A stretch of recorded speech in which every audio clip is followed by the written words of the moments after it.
You're listening to From the Pink Seats podcast of the State of Louisville Podcast Network.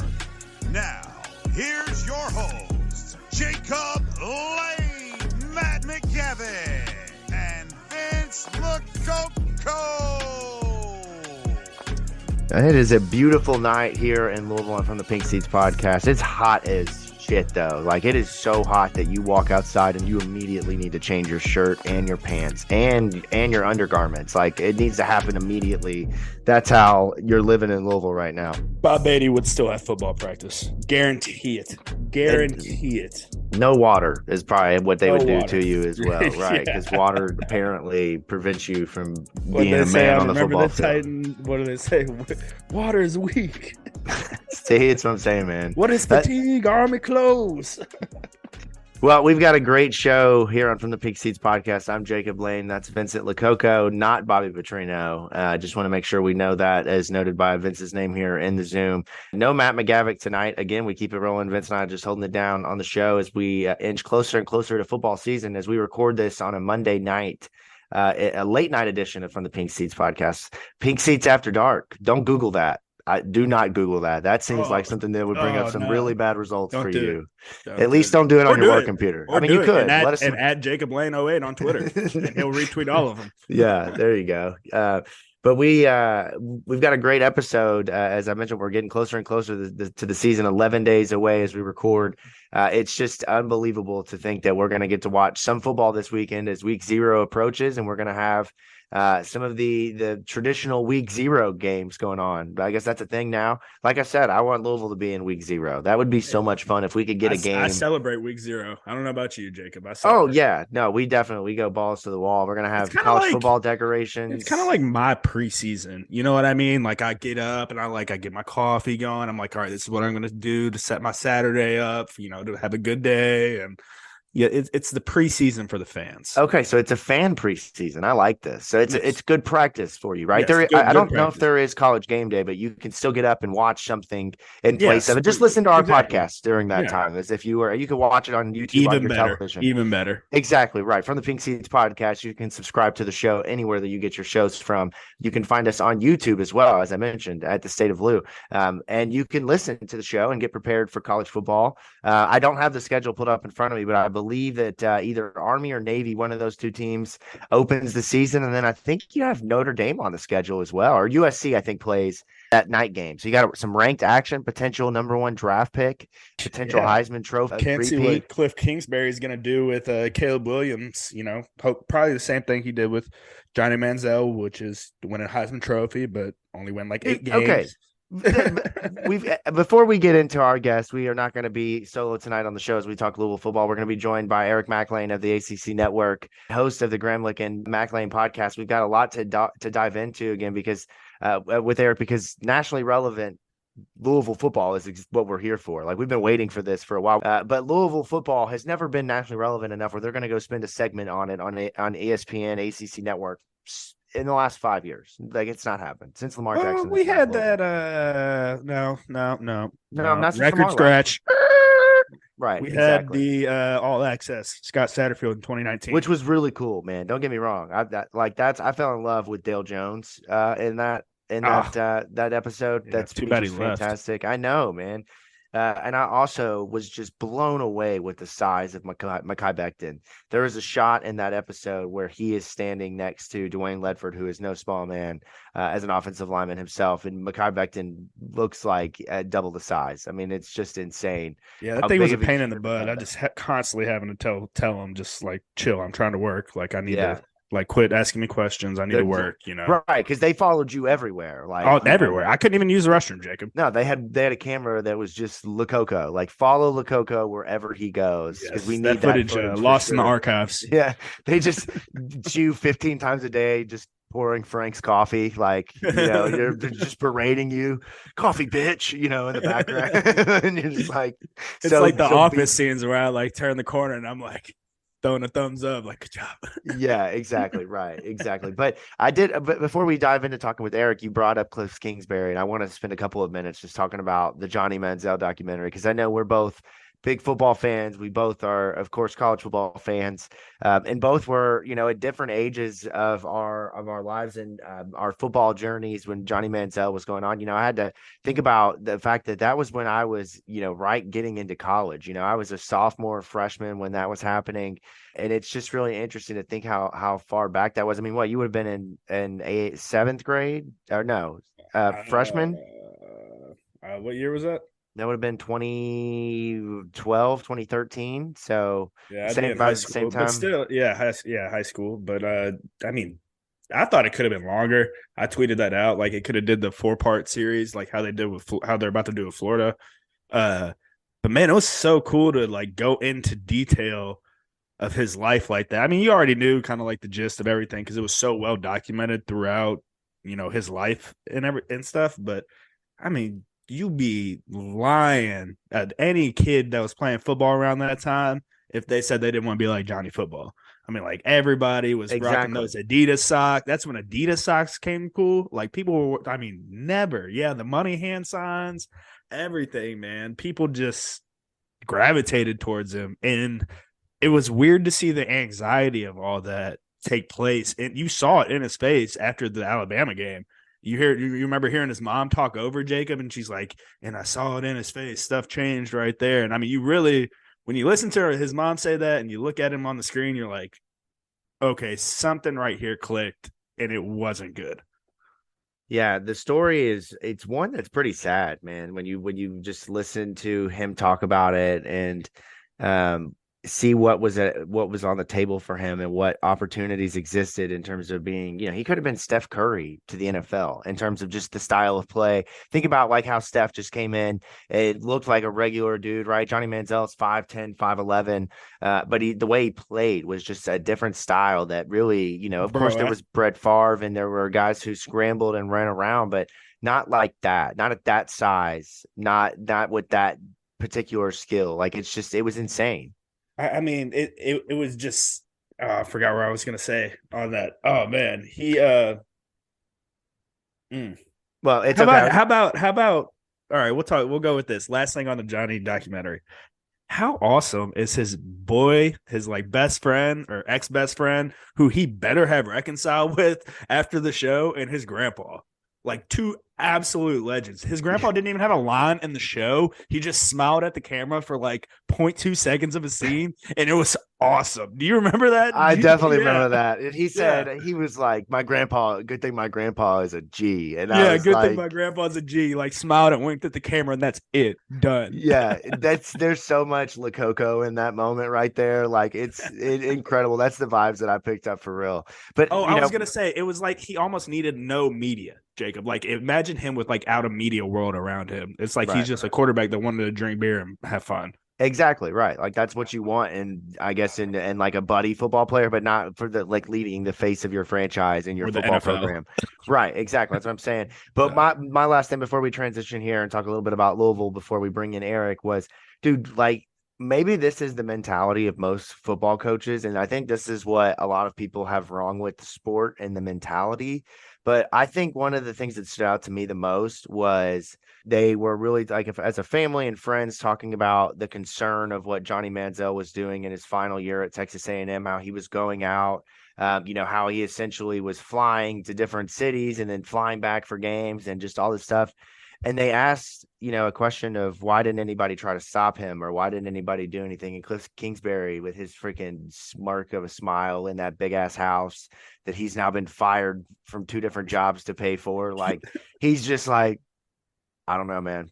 Johnny Football's Johnny Football. Yeah, I don't know what you're going to do. If he plays football and he's good and he's not getting in trouble, I don't really see it as my fault. When in reality, like you have somebody, and again, maybe this is just football in the world that we live in, but you have somebody, I think, just reading between the lines, maybe it's really good produced content, but it seems like somebody is screaming with their hands up, throwing up red flags that there are major issues in this person's life that are bigger than football. And you're like, man, well, we're winning games, Yeah, I mean, you man. don't.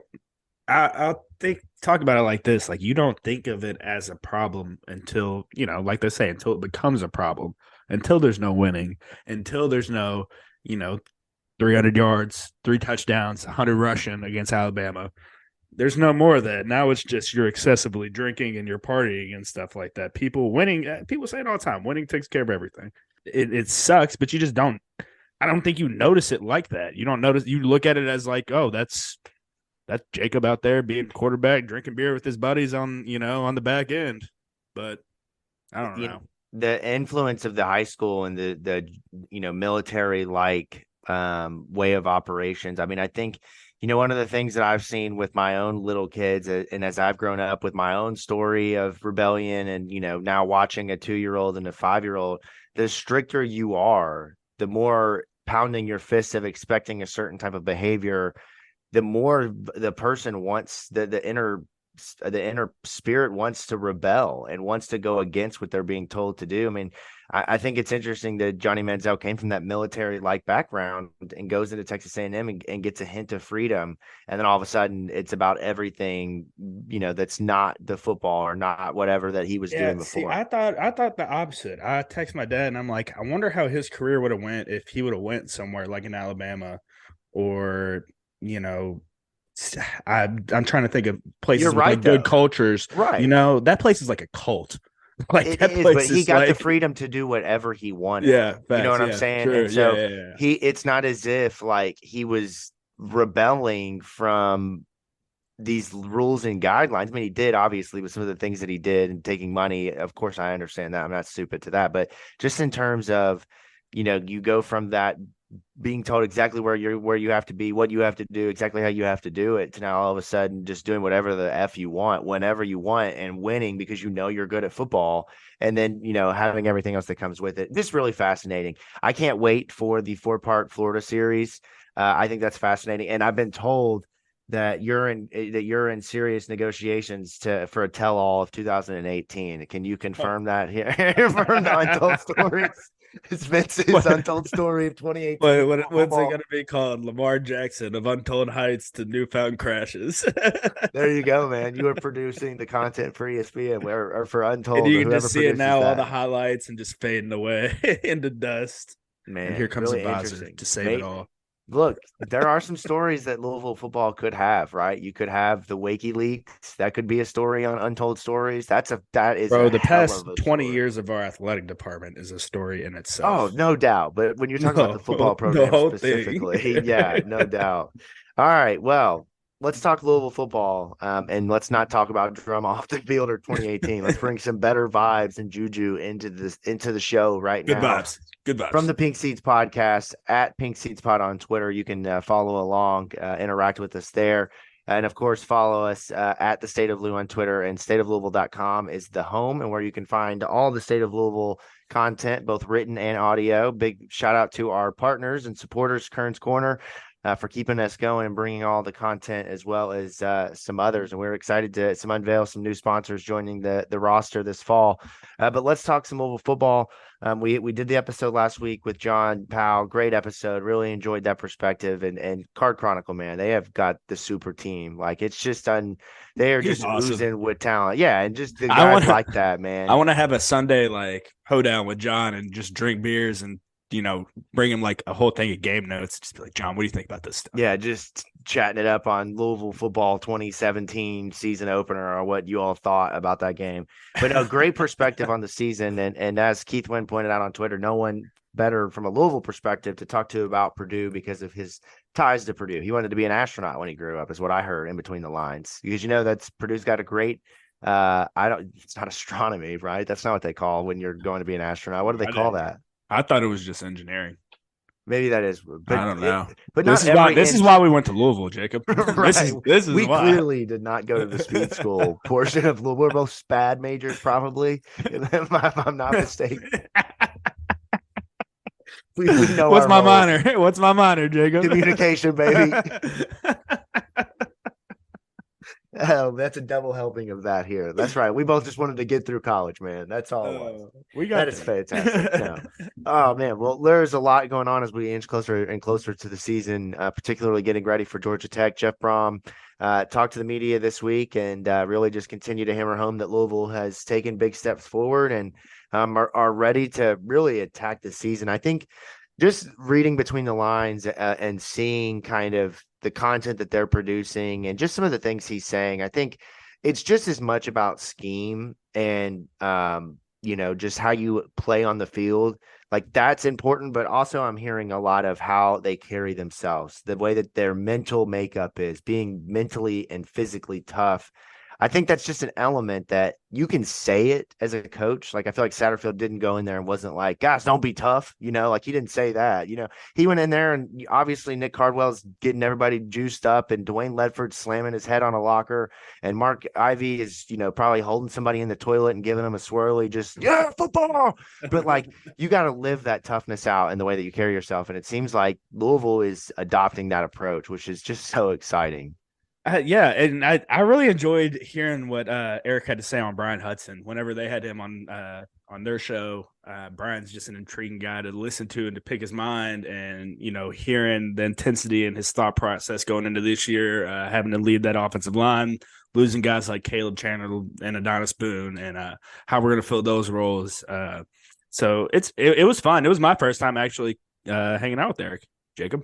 No, I did not know that. That's a fun fact. The interview that you're about to hear with Eric, fascinating in a number of ways because you're getting some really good perspective across the ACC, but also somebody who has watched Louisville closely the last couple of years and known what they were, and then saw Jeff Brohm from afar. It's always good perspective, right? You need to be grounded and rooted in perspective a lot of the times, and Eric provides that on the show. And I think for Louisville fans, there's just so much to be excited about. Of course, we don't want to get overzealous and look past Georgia Tech because we saw what happened with Syracuse last year when a team just isn't ready to play that game. And I don't think that's going to be the case this year, but it does just all of this kind of screams to the importance. And this is the last thing we'll talk about here is just the beginning to start strong. Like, I think the more people we talk to, the more we get to understand what's at stake here and what Louisville has. It is so important for them to have success early on. We talk about that Tech game, Jacob. I want to see us come out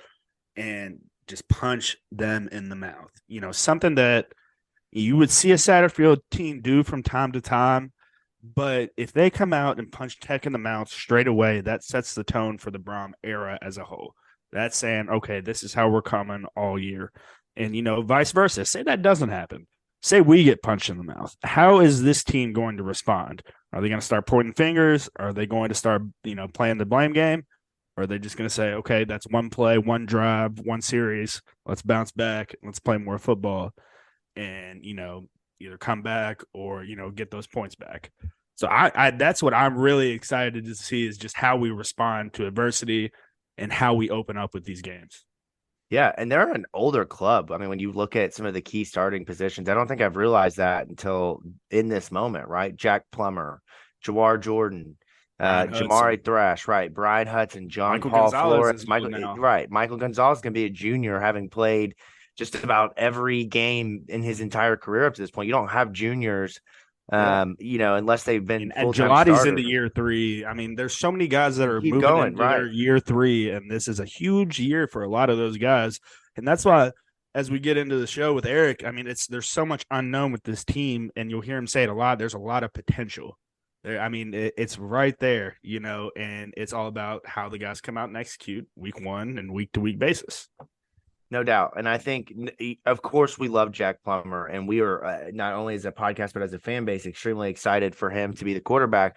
But I think that if you looked at Louisville and put Sam Hartman as the quarterback, or you put somebody on their roster who was, more prolific or had more success winning, I think that Louisville has a little bit of a different I think the folks look at Louisville differently, and that's fine. I don't mind being slept on heading into this year, and I'm totally rocking with Jack at this point. Like I believe with everything that I've heard, and now these clips that are being shared and shown on social media of Jack just deep bomb after deep bomb at California, the pieces are there for you to have that confidence and feel like Louisville is once again relevant again. And I'm hoping that this interview with Eric will help some get excited about that national relevancy, because that's an important if you ain't excited now, I mean, I was ready to play football the day after he was hired. If you're not excited for Jeff Brohm football now, check your pulse. Let's go ahead. Let's jump in, bring Eric into the show.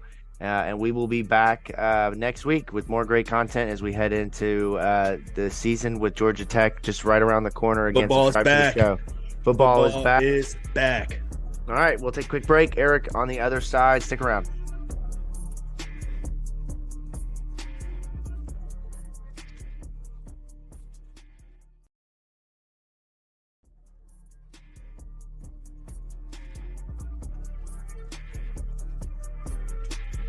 We're here to talk football. We're going to continue to do that. As I mentioned, we are not alone this evening here on From the Pink Seats podcast after dark, a late night edition of the show on a Monday night.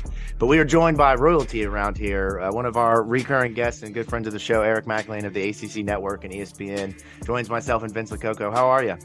Man, I'm just living the dream. I'm very grateful for you guys for being flexible. This road life, man. Hey, you know, it ain't what you think. All right, it's a lot and crazy times. We've been going back and forth. It feels like forever trying to figure out a time. I'm like, let's just mark this day down, and sometime in this day we will get it together. And I changed it 100 times. I appreciate y'all making it happen and being here for me. It's gonna be fun. I text Jacob throughout the day. I'm like, so are we doing this tonight? Or he's like, I don't know. I haven't heard back from him. I hope he doesn't cancel on us. Those texts definitely happen. We're like, oh, I hope that doesn't happen. No. What's your favorite part about being on the road, man? I'm always curious, like what it's like. Yeah, you know, it's funny. You know, I was talking about this before we started recording, but I just love the how informal it is on these trips because it's relaxed. It's preseason. You know, camp for players, you know, is stressful.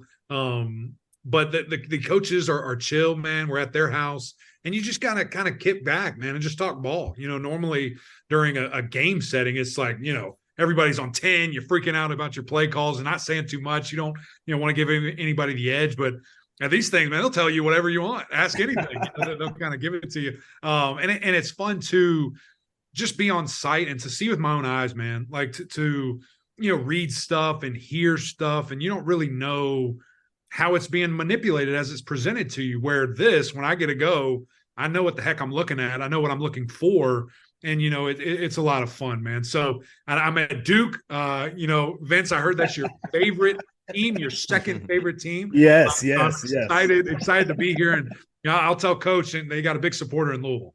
100%. If he needs bulletin board material, I think Jacob can just point you in the right direction of our episodes. He can just print it off and go from there. That is fantastic. Of all places that you could do a show from live tonight, that's incredible. Florida State got us last year, man. Yeah, that's right. That was bad. Yeah. Well, look, man, all of 8 Dukes football fans will hear this and they will be so upset, man. Let me ask you at least 72 moms, okay? Like.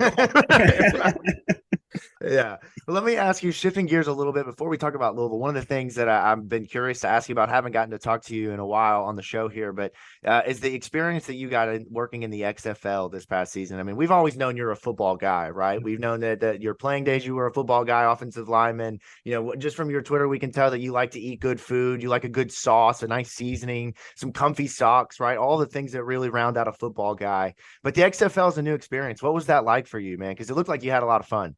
It was so fun, man, and I appreciate you asking. But I think that it's great for the sport, right? Like you said, I'm a football guy. I'm not a college football guy. I'm not a pro football guy. I'm a football guy, and anywhere in between, with that thing. And I think there's certain ways that we can grow it and continue to build popularity.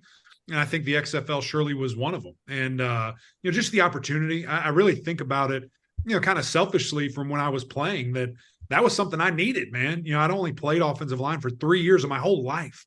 I needed something else to keep getting better. Before it was, hey, here's the best in the world. Let's see how you good luck. I just wasn't good enough. And I needed something else, and there wasn't. And so I did have, really personal attachment to it in the fact of, I see myself in a lot of these guys, and what an awesome opportunity to go out there and the worldwide leader on ABC, on ESPN, on FX, and play a football game. I mean, it was amazing from Thursday to Saturday to Sunday to Monday, all these different things. So the opportunity, not only for them, but for myself to cover it and to keep growing as an analyst and do some really unique things. I mean, it's whatever happens, man. We got a live mic on the sideline. Let's go. Let's figure it out. The live mic thing is wild to me. I mean, that's probably like the coolest aspect, honestly, of the game. Just hearing a guy, what he has to say after a huge play. And what fans don't realize is like after a guy scoops and scores or pick sixes, like a 70-yard run, all he wants to do, he can't breathe. He just wants to drink some water and sit on the sidelines. Yeah. So that was fun, man. And a new challenge, right? I've never done sideline, outside of like the Clemson spring games where that's just the Dabo Sweeney show. We just tell him to go and he fills all the time for us. So that was fun, man. A new thing for me and learning and great teammates and getting to see, kind of a different side of football. So it was a lot of fun. I appreciate you asking. Well, I want to waste no time. I want to ask this question very directly because this is what our audience wants to know. How differently do you feel about Louisville with Jeff Brohm as the head coach? Like that, just not getting into the specifics, but how differently now do you feel about this team from a national landscape, relevancy, style of play, all of those things just overnight with the switch of coaches? Yeah, a lot better, right? I mean, a guy who's going to score a lot of points, who's going to do a lot of diverse things. I mean, you see what he was doing at Purdue. Like, come on, Purdue, right? Like, let's get some guys at Louisville. Let's get some athletes and see what he's able to do with those guys. Now, and no disrespect, they've had some great pros. I totally get that. But I think they've got a shot to be really explosive, man. And probably going to take a little bit of time. I'm sure there's pieces throughout this roster, 41 new guys. I mean, it's going to be a work in progress, but I think the opportunity is very exciting. I think that daggum Kentucky game is at its all-time importance. And I know I posted something about it, and all these little kitty cats had stuff to say like they're irrelevant, football. I don't know why. Kentucky fans, and I'm sorry if I get you in trouble here, they're a basketball school, right? Everybody knows that. It is what it is. But they love football so much more. It is the weirdest thing. I'm like, y'all have never done anything. It's like the little brother pounding his chest, like, include me in the SEC. Yeah, it's weird. It's weird. Just chant SEC and do what you got to do. But that game's important. And I don't know if it really was to the last regime. And it is now. And, it's something where, man, it just feels like you get that done. You get recruiting going, which they are. Who knows? How quickly can this thing get ramped back up to the Charlie Strongs, the Lamar Jackson, all these guys who, were doing exceptional things at Louisville. When you talk about Louisville this season, and we'll kind of get into the specifics now, talk about those new players and what it will look like on the field. But one of the things I've been talking about for months now is how just from the start, Louisville was going to already be kind of slotted medium, in the middle tier of the ACC because of the unknown around Jack Plummer. The quarterback in the ACC is all the hooray this season. There's so many talented quarterbacks, and teams are being kind of classified in order of what folks believe of their quarterbacks, right? Jack Plummer comes in, he played for Jeff Brohm, put up decent numbers, but really struggled in 2 seasons to stay the starting quarterback, goes to Cal, puts up good numbers, team doesn't win a ton of games, and now here he is in Louisville. Really, it feels like the media doesn't know what to do with Louisville because they don't know what to do with him. So tell me your thoughts on Jack Plummer, how he fits in Louisville, and what you kind of expect this season. Yeah, well, I think from, just from Jump Street, I mean, he's a big guy, right? Like 6'5", 215. You feel really good about that and his abilities. Now, he threw for 3,000 yards last year, and I think it's 60-something%, 21 touchdowns, maybe 9 picks. I mean, you feel great about it, right? But how can you boost that production? How can you get it up where we're winning football games? So the uncertainty, I totally agree with. How many new people? It's hard, man. It's whole new staff, whole new roster. Like, what's the culture? Who knows? I mean, you got to figure this thing out live and in person. This Louisville team, whatever number it is in the history of Louisville football, has a vital role and importance to creating this new foundation that, the Brohm era is going to have. I mean, this team will have the opportunity to be forever remembered as this is when it started. These are the guys. This is what they did. And I hope they take that personally. I hope Jack takes that personally, because Louisville is an amazing town, man, an amazing city that loves their sports, loves their football. And to be quite frank, man, I called that Wake Forest game last year, top 10 team coming to town. That was fun. It was fun. But guess what? Nobody was there to see it. Nope. It was empty. No, and I was disappointed, man, because I'd been celebrating Louisville and couldn't wait to be there and see this madhouse. And it was crickets. And the guys don't deserve that. The town's got to support. And I think they will with Coach Brohm. I think that, for whatever reason, I know what reasons, but people were just out on sack, right? They were ready to move on. They didn't want to support them. And so that's got to be the biggest thing. But this time that we're in right now, that's happening live, man, it's got such a vital piece of what can be forever etched in Louisville football history. And as you know, it all starts up front with the offensive Right. line. And, Right. Louisville lost Caleb Chandler and we lost Adonis Boone last year. And, new coaches, as you said, new culture with Coach Richard Owens coming in as all new offensive line coach. So how do you feel with us losing those two guys and new offensive line coach coming in and them not being in such a run-heavy offense per se? Right. Well, the good thing is you got Brian Hudson back, right? Like, my opinion, the best center in ACC football. He's an athlete. He's smart. He's witty, super strong. And, I think that he's kind of taken this challenge head on, right? Where he's like, hey, let's get in the film room. Let's get going. We have to figure this out because you're going to have a couple of new faces in these vital positions, and the guys have to grow and mesh together quickly. So I think if you didn't have a guy like that, then there'd be like, okay, like, who is it going to be? Who's going to step up? And maybe we don't know until the season starts. But, man, when we had him on our podcast and the show and talking to him in person at ACC kickoff, that dude is so locked in. Like, I know that he's getting guys in there, not just O-linemen, but everybody. And, it's going to be important to them. And I think that, the run heavy is something that'll be an adjustment, right? Because they did the stretch zone for so long. Like, that was the base. Yeah. Kind of asked him that, and he said, dude, we've installed so much. Like, it's crazy, which that's awesome, right? You're excited to see some other things, to see him get out in space, get these big offensive linemen out in space, and then just the passing concepts. It's just, I don't know. There felt like at times if the stretch didn't work, the offense didn't work. And I don't think that'll be the case now because there's so many options. There's so many responses. They will not be one-dimensional. And I'm excited to see just everything last year was just, or the past however many years with Coach Satterfield was just so much based off this play action game. We have to hit this big shot every single time. And there was really no like number two for Malik to even look at and throw the ball to, which is, kind of wild when you really think about it in an offensive scheme wise.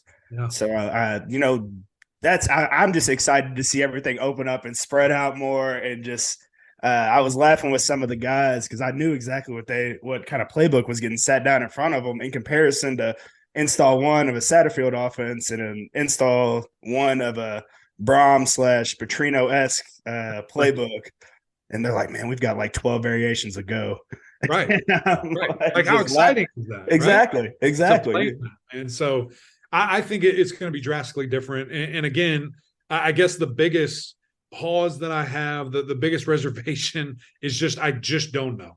I don't know what it's going to be. Well, let me ask you, what gets you excited then? Whenever I say a Jeff Brohm ran offense, what is like lighting a fire under your ass? Like, let's go. Yeah. The potential of it, right? Like what I know he's able to do, the variety that I know he's going to throw at, the formations, the motions, the personnel groupings, and like he's going to find guys, right? Like we might not know their names. I'm looking at the list, and it might not be the guys that are listed first. It might be other guys, but he's going to get the playmakers out there. He's going to target guys. Is it going to be Huggins, Bruce? Like who steps up to be the guy? Who's going to be featured in this thing? I heard a ton about Jamari Thrash. Just the ability to be explosive but not one-dimensional is what gets me excited. But it's all hinging on that P word of potential and what I think it could be, not what I know it's going to be. What about the wrinkle of the ability of throwing to the running backs? I mean, you covered Louisville much closer than I have in terms of, being at the ACC Network and going around all of college football, really. But it just seemed like Louisville never really cared to get a running back involved in the passing game. And now for them, you're talking about the weapons of guys like Jawar Jordan, who really had that breakout end of a season, Maurice Turner, who looked really good as a freshman. And then you bring in Isaac Giriendo from Wisconsin, who, when he was healthy and out on the field, was dynamic. These guys are versatile. They can do a variety of things. What does that do for an offense like Purdue's, where, Jack Plummer, one of the things he kind of specialized in was being able to dump the ball down and take advantage of that when it was there? It gives you options, right? Like it helps alleviate pressure. It helps get the quarterback out in space. If he knows and trusts, hey, I drop back, I see 7, I see 8, bam, running back immediately. And it's that automatic, 5, 6, 7 yards, and who knows what they can do after it, right? Like just get the football in their hands. And so to have answers to these complex defenses that we see in the league and that they'll see in, out of conference play, to have a guy that you trust, to have a guy that you can go to, or a plethora of guys, it just makes everything easier because, it's an added weapon that the defense a lot of times does not account for. And they're like, okay, throw it to him. Let's see. And when you can have that answer, you can get it out. It's free yards. EJ Manuel says all the time, I'm hanging out with him today. We're watching, some old tape with some teams, and it's like, bam, running back, bam, get it out. And it's hard, right? Because guys are looking downfield. They want to throw the ball. But when you have that grasp of the offense and you can just see it, as soon as that ball snapped, hey, this guy's going to be wide open. I got to get him the ball with touch. I think it's funny how you're talking about that, Eric, like the logic a defense has where they're like, okay, I'll give the running back. We'll come up and make a play at 5 yards. Right. It's like you really trust your ability to go one-on-one with this running back in open space right now. They do. And they're crazy. Distance and stuff. It's crazy. It's like, we'll take the 5 yards too on offense. But We'd much rather work with 2nd and 5. Right. It's almost the bet that you won't throw it to them. It's like a high risk, high reward because everybody wants to go deep. Everybody's looking downfield. And quite frankly, when you look at across college football, I mean, you're not dealing with NFL quarterbacks every week. I mean, they're going through their progressions. You heat them up. They don't know what to do. They don't know where to go. And you take that risk of, let's leave this guy open because we want numbers somewhere else. When you look around the ACC, the coaches you've talked to, obviously there is that unknown factor of a new head coach in Jeff Brohm. He brings a new wrinkle into the ACC. Like, what have you heard? Or is this giving opposing defensive coordinators, or do you think it will? A little bit of trouble sleeping at night when trying to play Louisville for the first time. Of course you can watch these guys at Purdue, but if you go back to what he did at Western Kentucky, it might look a little bit more like that in the ACC. Right. I think, quite frankly, when you look at these guys, week 1, Georgia Tech, what do you watch? Do you watch Purdue? Ain't none of them players there. You look at Louisville, 41 new guys. What do you do? And so, quite frankly, I think you try to assume, you try to just get the best of what you think, you're going to see. And then you have to look at Cal to look at Jack. It's a very advantageous, I think, going into this first game, where the fact that you just don't know your opponent, you just don't know what you're fighting against, and you're going to have to make stuff on the fly. So I haven't specifically, at these places, asked them about any opponent, but I guarantee that that's a thing that, when NC State plays on, what week is that? 1, 2, 3, 4, 5, and Boston College 4 and 5. They're going to be playing some catch up, trying to watch all that film of this year and get really ready. I remember back in 2018, Vince, you'll get a kick out of this because I doubt you remember this. 2018. It's but my favorite year. ESPN did a feature of the Alabama football program leading into that game against Louisville. And I remember as Nick Saban is gathering his staff around at a table to do game planning, there's a binder behind him that's like 2013 Arkansas. Like they're going back on Bobby Petrino all the way back to Arkansas doing game planning for that game. And it's interesting because with Jeff Brohm, like you said, where do you go? What do you watch? You really don't know. He could come out and it could be a completely different feel. And when you look at how he's kind of combined the staff that he had at Purdue with some other guys and bringing them into the fold, it's a really interesting dynamic. And fans are excited. I mean, have you ever had more Louisville fans in your mentions on Twitter than you have this offseason? I mean, only when I bring up close your ears 2016. That's the only time. Yeah, right. Right. This is booming around here for football, though. I mean, there's definitely the opportunity for Louisville to become relevant, and they're going to become relevant with the offense in the ACC. I mean, that's the thing, right? You hope that for the ACC's sake, they go out and they're putting up 60 burgers on teams, and they're able to stand out doing that. But let's transition and talk defense a little bit, because this is where things are interesting. I've made the kind of point this offseason that I think if Jeff Brohm had joined Louisville back in 2019 when Satterfield did, that it would have been difficult for Brohm at that time to come in with defense being a little bit of an uncertainty at Purdue. He struggled to kind of find his coordinator, ultimately ended up with Brad Lambert and then into Mark Hagan and Ron English. But now there's kind of that data that shows Purdue's defense improved significantly under these guys. And you combine that with Mark Ivey coming back. I mean, that's probably one of the more underrated positional coaching moves in the ACC. How do you feel about the defense? I mean, you're replacing a ton of talent out there, man. 3 NFL draft picks. Yeah, and that's what's hard, right? And a couple other guys that left. But when you look at this, what they were able to do last year, first in points per game, first in sacks, maybe first or second in turnovers created, guys just flying around and believing, right? I mean, I remember, again, that Wake Forest game, talking to those guys and the win streak they were on and the things that they were doing. And, they just had this players meeting, said, like, let's freaking go. Like, let's come together. Let's figure this out. and let's play our tails off. And that's what they did, for the remainder of the season. The defense was truly something that, you could hang your hat on. So, how do you replicate that? How do you salvage, some of the younger guys that are left over from there? How do you bring ahead, the new guys coming in? And, just schematically, what does it look like? I mean, are they going to show a bunch of stunts, a bunch of blitzes, and, try to be this very versatile team? I mean, 50 sacks, that is nuts. I mean, that's a big old number there. Yeah, good. Yeah, good luck getting that one 2 years in a row. Right. I mean, go ahead. I mean, that's Pitt and Clemson. That's that level of consistency in this league, and why not? Let's go make it happen. You got big, Gelati back there and Ashton, and how can he be a leader and really kind of be that guy that jolts the entire defense? I think he has that ability and opportunity in front of him. Well, Louisville just lost starting safety NJ Griffin to what is sounding like the year. You being a football guy, Eric, defensively, the safety's a damn near the quarterback of the defense. Him and the linebacker, we could argue back and forth on that all night probably. But how do you think that hurts the communication on the back end? And how do you think that hurts the communication as a defense as a whole? Because they did get better whenever they inserted NJ Griffin into the lineup last year. Right. I mean, that guy's a vet, right? He's a guy that was supposed to have this massive year and a lot of expectation. And it's tough, man. Anytime that you take away that for who I assume is going to be a transfer, a new guy who's been there a couple of months. Not only is that a big role for them, but now the coaches are like, okay, do we have to limit what we throw at them? Do we have to slow down and give a lot more base coverage, or does this guy get enough that we can be exotic and throw different looks out? So the biggest thing for me is going to be just seeing how does it handcuff you, defensively from a call perspective, and then look at play and say, okay, can this next guy up survive and thrive out on the field? Eric, who do you believe is going to be the MVP on the offense and the defense this year? We'll go, just shoot me both of them in a quick explanation as to why of each. I think it's hard to give it to anybody else than a quarterback, right? Like it's where we are in football right now.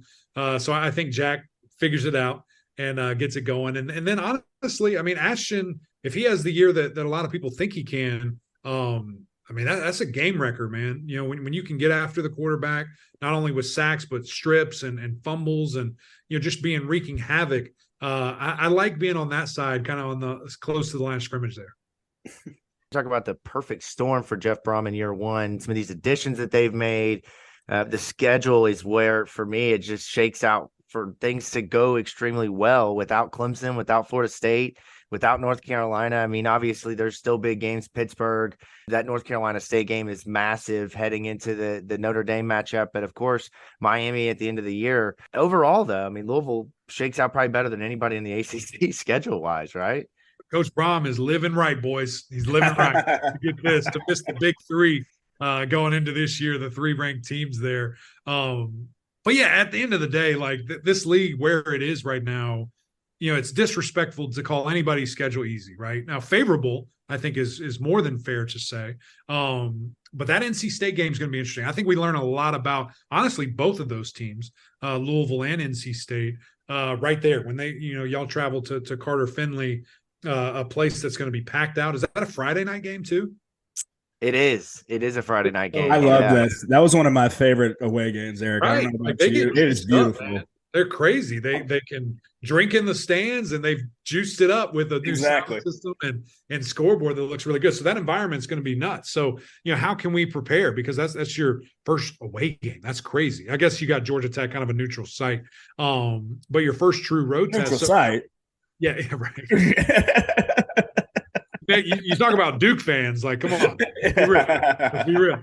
I hope y'all travel well. And so looking at that, the environment's going to be tough, and then of course you got Notre Dame, Pitt, Duke right there, Vince's favorite team. So that's a tough stretch. But to me, I again, maybe you Louisville folks hate it, but I cannot circle the Kentucky game enough. I mean, there were times in my tenure at the ACC Network where you were better, you were more talented, and you couldn't get it done. And it drives me nuts. I hate losing to the SEC, and I thought that was a surefire thing, and we couldn't get it done from a Louisville perspective. So that one to me is massive, and if they get that done, they go 1-11 it'll be a success for me. 2019 was the one that bothered me the most of those years that you're probably thinking of with Coach Satterfield and them. Who was that quarterback? Was that Bowden? Bowden? Yeah, Lynn Bowden. We had run left, run right. Hey, Sack, tackle somebody. All right? That's what we got to do. Just tackle the quarterback. And we had your classic next day show up on Sunday yardage on everybody's lockers. But I remember seeing that going off the printer, and I'm like, oh, we're really going to do this right now. We're just going to throw it in the guys' faces. I mean, good riddance. Exactly. And a good riddance to what has been a very quiet few years for Louisville in terms of national relevancy. And we'll get you out of here talking about this. This is kind of one of the big reasons why we love talking to you is getting that national perspective, right? And only so many teams are being talked about nationally at any given time. And for Louisville this year, Jeff Brohm gives them some of that juice. They win these games. They go in 5-0 against Notre Dame. They beat Notre Dame. Maybe you're talking about Louisville being the top, 15, 20 team. I feel like Louisville is in some form or fashion back in terms of being relevant nationally. And then, so I think preseason wise, yeah, because of Brohm, I think you get that juice, but we all know how quickly that can go away. I mean, you lose to Boston College, you lose to Georgia Tech. I mean, opening night. I mean, have fun digging out of that hole, right? Like it's going to be tough to where you get back to that kind of promised land there. But yeah, I think if I'm not saying you have to go undefeated in the first 4 weeks, but that will certainly help, right? And then of course what you can do at NC State and versus Notre Dame. I mean, it's a party. It's a party with the Cards. Like, let's go. And who knows where that can get. And then just looking at it, man, how do you get back there? How are you able to do those things? I think winning, truly solves all of that. So, I mean, there's a couple people, man.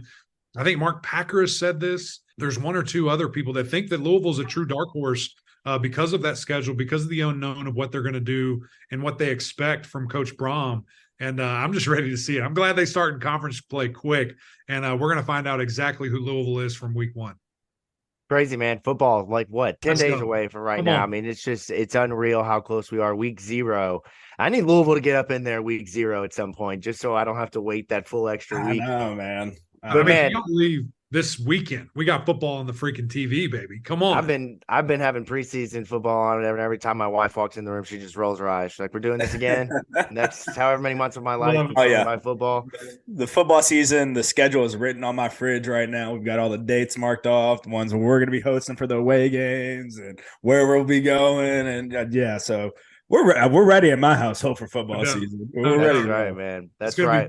And I appreciate y'all having me. This is always one of my favorite things to do.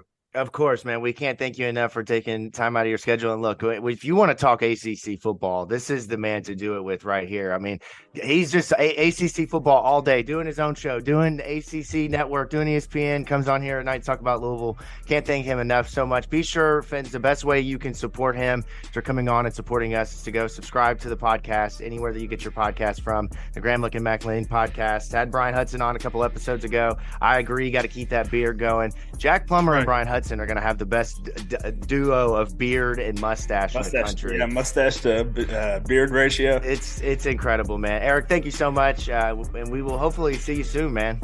No doubt, bro. Appreciate you guys. Go Cards, man.